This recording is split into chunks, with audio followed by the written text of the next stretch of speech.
भंडारीपोखरी थाना रे मुंशी मेलन ऐतिहासिक भंडारीपोखरी मुंशा मेलन पर पाठ देवता पूजार्चना अनुष्ठित हो जाइछि।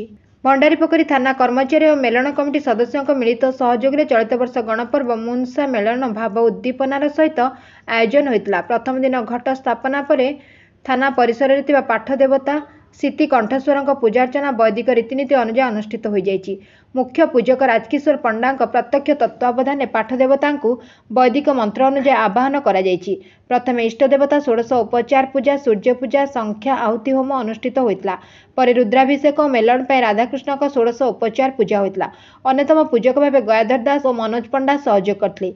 थाना अधिकारी अजय सुदर्शन बागे और संगीता बागे और संगीता बागे संकल्पकर्ता भाव दायित्व संपादन करते। पीठदेवता पूजा कार्य को थाना कर्मचारी समेत मेलन कमिटर कर्मकर्ता मैंने परिचालना करते। मध्याह्न प्रसाद सेवन व्यवस्था करा जायतिला।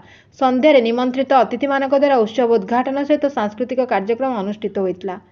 Bureau report Ekamra news.